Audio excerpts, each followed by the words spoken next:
Polling ശതമാനത്തിലെ ഇടിവ് ആരുടെ നെഞ്ചിടിപ്പേറ്റുന്നുവെന്നാണ് നമ്മൾ ചർച്ച ചെയ്യുന്നത്. ഞാനൊന്ന് പ്രകാശ് മാസ്റ്ററിലേക്ക് വരാം. യുവരാജ്, താങ്കൾ പറഞ്ഞു വന്നതിന് തുടർച്ച വേണമെന്നുണ്ടെങ്കിൽ താങ്കൾക്ക് അവസാന ഘട്ടത്തിൽ പറയാം. അതിനു മുൻപ് പ്രകാശ് മാസ്റ്റർ, നേരത്തെ ശബരിനാഥ് ചോദിച്ച ചോദ്യമുണ്ട്. ഇ.പി. ജയരാജന്റെ വിവാദത്തിലടക്കം ഇന്നത്തെ തിരഞ്ഞെടുപ്പ് ദിവസം ബോംബായി വന്നു വീണ വാർത്ത യഥാർത്ഥത്തിൽ ന്യൂനപക്ഷ വോട്ട് ബാങ്കുകളിൽ ആശങ്കയുണ്ടാക്കിയിട്ടുണ്ട് എന്നൊരു വിഭാഗം കരുതുന്നു. പക്ഷെ നിങ്ങൾ അതിനെ വളരെ ലഘൂകരിക്കുകയും പ്രേമചന്ദ്രന്റെ വിഷയം നിങ്ങളെടുത്ത് കത്തിക്കുകയും ചെയ്തു. പ്രേമചന്ദ്രൻ പ്രധാനമന്ത്രി വിളിച്ച ഉച്ചഭക്ഷണത്തിന് പോകുമ്പോൾ അത് പ്രേമചന്ദ്രന്റെ മൃദുഹിന്ദുത്വമായിട്ടും പ്രേമചന്ദ്രൻ സംഖ്യയാണെന്നും വരെ നിങ്ങൾ കൊല്ലത്ത് പ്രചരിപ്പിക്കുന്നു. അതേസമയം സ്വന്തം മകന്റെ ഫ്ളാറ്റിലേക്ക് പ്രകാശ് ജാവദേക്കറിനെ പോലെ ഇത്തരത്തിൽ നീക്കങ്ങൾ നടത്തുന്ന BJPയുടെ സമുന്നതരായൊരു നേതാവിനെ നിങ്ങളുടെ LDF കൺവീനർ ക്ഷണിച്ച് ചായ കൊടുക്കുമ്പോൾ അതിലൊരു സംഘിത്വവും നിങ്ങൾക്ക് തോന്നുന്നതുമില്ല. ഇത് ഇരട്ടത്താപ്പല്ലേ ശ്രീ പ്രകാശ മാസ്റ്റർ? ഇതിൽ ഉണ്ടായ കാര്യം എന്താണ് എന്നുള്ളത് VP ജയരാജൻ കൃത്യമായി പറഞ്ഞിട്ടുണ്ട്. യാദൃച്ഛികമായി കണ്ടു, സംസാരിച്ചത് രാഷ്ട്രീയം സംസാരിച്ചില്ല എന്നുള്ള കാര്യം അദ്ദേഹം പറഞ്ഞിട്ടുണ്ട്. പിന്നെ പ്രേമചന്ദ്രൻ്റെ കൂടെ വേറൊരാൾ പോയിരുന്നു. അദ്ദേഹം ഏത് പാർട്ടിയാണ് നിങ്ങൾ അന്വേഷിച്ചോ? അദ്ദേഹം BJP ചേർന്നു ഈ ചായ കുടിക്ക് ശേഷം. അത് നിങ്ങൾ മനസ്സിലാക്കിയിട്ടുണ്ടോ? അപ്പോൾ എന്തിനായിരുന്നു ഇത് ക്ഷണിച്ചത് എന്നുള്ളതിന് വേറെ എന്തെങ്കിലും തെളിവിൻ്റെ ആവശ്യമുണ്ടോ? പിന്നെ CA സംബന്ധിച്ച് ഞാൻ ചോദിക്കട്ടെ, ഇനി ഇന്ത്യ രാജ്യത്ത് ഏറ്റവും ഏറെ ചർച്ച ചെയ്യുന്ന വിഷയമല്ലേ CA? നിങ്ങൾ ഇത്ര അബ്സ്ട്രാക്റ്റ് ആയിട്ട് എല്ലാ ജനവിരുദ്ധ നിയമങ്ങളും റദ്ദാക്കും എന്ന് പറഞ്ഞാൽ മതിയോ? കോൺക്രീറ്റ് ആയിട്ട് പറയാൻ കഴിയട്ടെ? തൃപ്തികരമായ ഉത്തരം കിട്ടിയില്ല. കാരണം ഇപ്പോഴും പ്രേമചന്ദ്രൻ സംസാരിക്കുന്നത് മോദിക്കെതിരെ, BJPക്കെതിരെ, അതും പാർലമെന്റിൽ സംസാരിച്ചതിന് തെളിവുകൾ ഉള്ളപ്പോഴാണ് ഒരു ഉച്ചഭക്ഷണം എടുത്തുകാട്ടി ഈ തെരഞ്ഞെടുപ്പിന്റെ പ്രചരണ വേളയിൽ പ്രേമചന്ദ്രനെ സംഖ്യയാക്കാൻ ശ്രമം നടത്തുന്നത്. മറുഭാഗത്ത് അങ്ങനല്ല. അങ്ങ് പറഞ്ഞപ്പോൾ അത്ര നിഷ്കളങ്കമൊന്നുമല്ല. ഈ പ്രകാശ് ജാവദേക്കർ തിരുവനന്തപുരത്തേക്ക് വരുമ്പോൾ, കഴക്കൂട്ടം കഴിയുമ്പോൾ LDF കൺവീനറിനെ വിളിക്കുന്നു. ബ്രോ താങ്കൾ ഇവിടെയുണ്ട് എന്ന് ചോദിക്കുന്നു.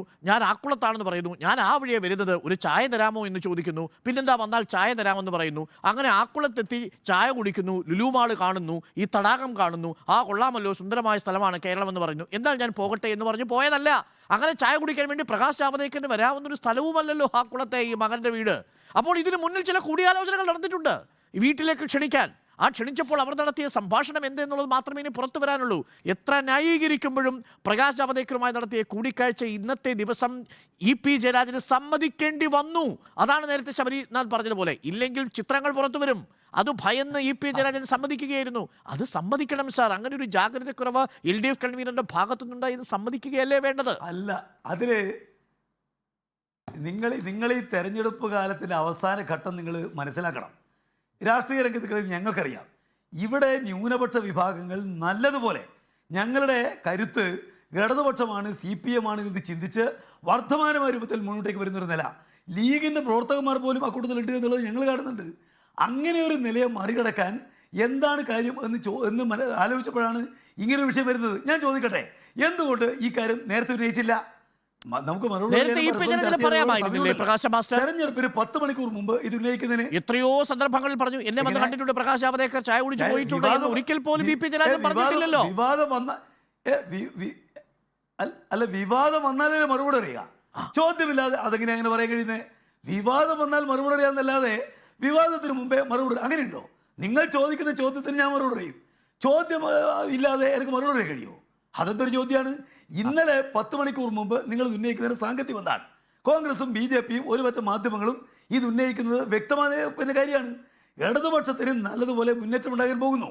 അതിന് തടയിടാൻ എന്താണ് ഒരു മാർഗം? നിലക്ക് ആസൂത്രണം ചെയ്താണ് ഈ കാര്യം എന്നുള്ളത് രാഷ്ട്രീയത്തിൽ ABCD അറിയുന്ന വസ്തുതാവിരുദ്ധമായ കാര്യമല്ലല്ലോ കെ സുധാകരൻ ഉന്നയിച്ചതും ശോഭാ സുരേന്ദ്രൻ അതിന്റെ വിശദാംശങ്ങൾ. E.P. ജയരാജനെ ഇന്ന് ആദ്യമായിട്ടൊന്നുമല്ലല്ലോ കേരളം കാണുന്നത്. കഴിഞ്ഞ അരനൂറ്റാണ്ട് കാലഘട്ടത്തെ കാണുന്നുണ്ട്. അതുമായി ബന്ധപ്പെട്ടുള്ള കാര്യങ്ങൾ വരാതിരിക്കുന്നതേ ഉള്ളൂ. അതെല്ലാം വരും ദിവസങ്ങളിൽ എന്താണെന്നുള്ളത് കൃത്യമായിട്ട് എന്നെ മനസ്സിലാക്കി തരുവാൻ കഴിയും. നിങ്ങൾ വിവാദമുണ്ടാക്കിയതും മറുപടി പറയിക്കുന്നതിൻ്റെയും സാഹചര്യത്തെക്കുറിച്ച് ഞാൻ പറഞ്ഞത്. അദ്ദേഹത്തിന് വ്യക്തിപരമായ വിശകലനം നൽകിയിട്ടുണ്ട്. ബഹുമാനപ്പെട്ട മുഖ്യമന്ത്രി അക്കാര്യം സംബന്ധിച്ച് പാർട്ടിയുടെ നിലപാട് പറഞ്ഞിട്ടുണ്ട്. അതിലിപ്പോ പിന്നെ എന്താ വ്യക്തതയുള്ളത്? പിന്നെ സൂചിപ്പിച്ചത് മുഖ്യമന്ത്രി പിണറായി വിജയൻ. പ്രകാശ് മാസ്റ്റർ, ജാഗ്രത കുറവാണ്. E.P. ജയരാജൻ നേരത്തെയും ജാഗ്രത കുറവ് കാട്ടിയെന്നാണ്. അത് ഇരിക്കട്ടെന്ന്. E.P. ജയരാജൻ സഖാവുമായി ബന്ധപ്പെട്ട് എന്തെങ്കിലും കാര്യം പാർട്ടിക്ക് തീരുമാനമെടുക്കേണ്ടതുണ്ടെങ്കിൽ അത് പാർട്ടി തീരുമാനിക്കുന്നു. അതിൽ നിങ്ങൾ ബേജാറാവേണ്ട കാര്യമില്ല. അദ്ദേഹം പറഞ്ഞ E.P.യെ കഴിഞ്ഞ അരനൂറ്റാണ്ട് കാലമായിട്ട് അറിയുന്നവരാണ് കേരളീയർ. അദ്ദേഹം എന്താണ് ഇന്നലെ സംബന്ധിച്ച്. അതുകൊണ്ട് അതെല്ലാം മലയാളികൾ കൃത്യമായിട്ട് മനസ്സിലാകുന്നു. അതാണ് ഞാൻ ഇങ്ങനെ ഒരു ചോദിച്ചത്. ചർച്ച വരുന്നതിന് ഇന്ന് കാരണം ഈ എന്താണ് ന്യൂനപക്ഷ എന്നുള്ളത് തിരിച്ചറിയാൻ കഴിയും. സംരക്ഷകരായി വരുന്ന CPM-ന്റെ വേണ്ടി വോട്ട് ചെയ്യാൻ വേണ്ടി തയ്യാറെടുത്തിരിക്കുന്ന ഒരു സമസ്തയുടെ ഒരംഗം ഈ പറയുന്ന രാവിലത്തെ പ്രസ്താവന കേട്ടിട്ട് എന്നാ ഞാൻ ഇനി ബൂത്തിലേക്ക് പോകുന്നില്ല എന്ന് തീരുമാനിച്ചതുകൊണ്ടായിരിക്കുമോ പോളിംഗ് ശതമാനം ഇടിയാനുള്ള, പ്രത്യേകിച്ച് മലപ്പുറം മേഖലയിൽ ഇടിയാനുള്ള കാരണമെന്നാണ് ചോദിച്ചത്. അതാണ് നേരത്തെ ശബരിനാഥൻ പറഞ്ഞത്. പൊന്നാനിയിൽ അടക്കം കുറഞ്ഞിട്ടുണ്ട്. അല്ല എന്ന് പറഞ്ഞാൽ ഇപ്പോൾ UDF-ന്റെ ഭാഗമായി നിൽക്കുന്ന ലീഗ് CAA വിഷയത്തിനകത്ത് കോൺഗ്രസ് കാണിക്കുന്ന കടുത്ത വഞ്ചന. അവർ ഈ പ്രകടനപത്രികയിൽ ഇക്കാര്യം പറയുന്നില്ല, ഇതുമായി ബന്ധപ്പെട്ട പോരാട്ടങ്ങളിൽ പങ്കെടുക്കുന്നില്ല, അവർ ഒരു സ്റ്റേറ്റ് ഗവൺമെൻറ്റും ഈ കാര്യം സംബന്ധിച്ച് കോടതിയിൽ പോകുന്നില്ല, അവർ ഒരു നിയമസഭയിൽ വിളിച്ചു ചേർത്ത് CAA വേണ്ടെന്ന് പറയുന്നില്ല. അതെല്ലാം പറയുന്നത് കേരളവും കേരളത്തിന് ആദരണീയ മുഖ്യമന്ത്രി പിണറായിയുമാണ് എന്ന് അറിയുന്ന കടുത്ത ലീഗുകാർക്ക് പോയിട്ട് LDF-ന് വോട്ട് ചെയ്യാൻ കഴിയില്ല എന്ന് വിചാരിച്ച് പോകാതിരുന്നൂടെ?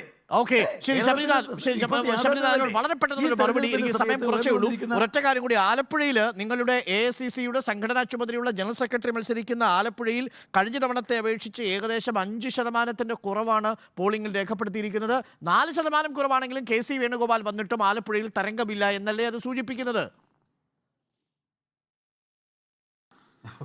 ഒന്നുമല്ല ഡോക്ടർ അരുണെ, KC ഏറ്റവും മികച്ച ഭൂരിപക്ഷത്തിൽ അദ്ദേഹം 2-3 തവണ ആലപ്പുഴ MP ആയിട്ടുണ്ട്.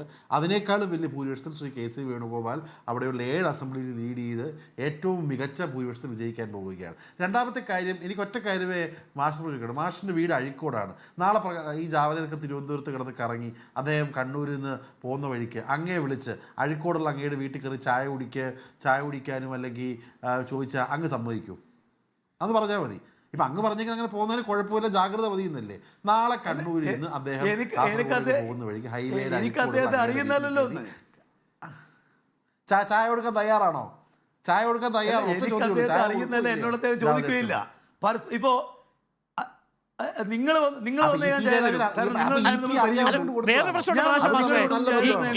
LDF കൺവീനറായ EP ജയരാജന് ഏതർത്ഥത്തിലാണ് പ്രകാശ് ജാവദേക്കർ പരിചയപ്പെട്ടിട്ടുണ്ടാവുക? വ്യവസായ വകുപ്പ് മന്ത്രിയായിരുന്ന സമയത്ത് ചിലപ്പോൾ പരിചയപ്പെട്ടിട്ടുണ്ടാവും എന്നതിനും അപ്പുറത്തേക്ക് ഇപ്പോൾ അദ്ദേഹത്തിന് ആ ചുമതല പോലും ഇല്ല.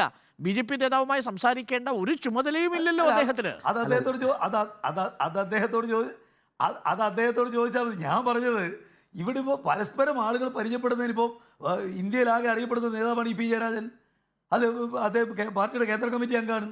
ആ പരിചയമുണ്ട് എങ്ങനെ പരിചയപ്പെട്ടതെന്ന് നിങ്ങൾക്ക് ചോദിക്കാം. ഞാൻ പറയുന്നത് ശബരിനാഥ് കണ്ണൂർ വരുമ്പോൾ എൻ്റെ വീട്ടിലേക്ക് വരുന്നു എന്ന് പറഞ്ഞാൽ വരണ്ടെന്ന് ഞാൻ പറയില്ല. അദ്ദേഹത്തിന് ചായ കൊടുക്കാതിരിക്കുകയില്ല. അതൊരു മഹാ അന്യായമായിട്ട് എൻ്റെ പാർട്ടി കണക്കാക്കും എന്ന് ഞാൻ വിചാരിക്കുന്നു.